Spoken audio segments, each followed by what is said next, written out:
Heavy हो। अवतारी माई पटन देवी हो। धन होई दर्शन करी जे भी हो। धन होई दर्शन करी जे भी हो।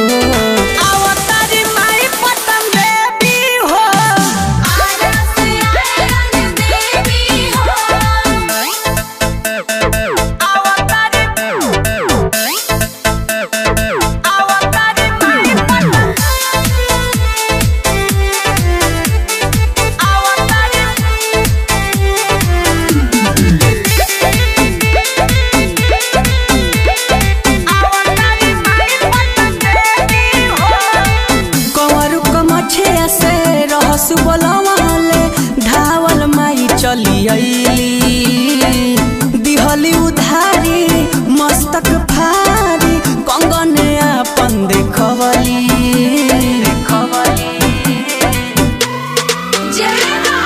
कंवरू कमठिया से रहसु बोलावले धावल माई चली अइली दिहली उधारी मस्तक फारी कंगन अपन देखवली। इतिहास बगवाह इनके भी हो। इतिहास बगवाह इनके भी हो। अवतारी माई पटन देवी हो। सजल बा पंडाल बड़ा हेवी हो। अवतारी माई पटन देवी हो।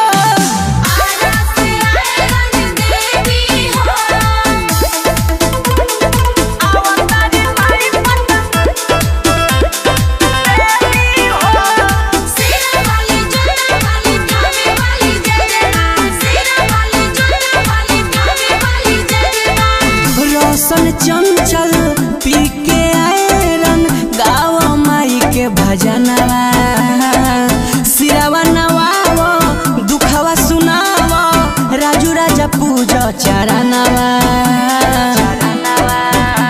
अरे सुनो सुनो राहुल सत्संग पी के आयरन गाँव माई के भजनवा सिरवा नवावो दुखवा सुनावो आयुष पूजा चरणवा।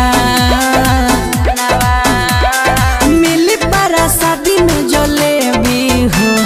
मिली पारा शादी में जो लेवी हो। अवतारी माई पटन देवी हो। सजल बा पंडाल बड़ा हेवी हो।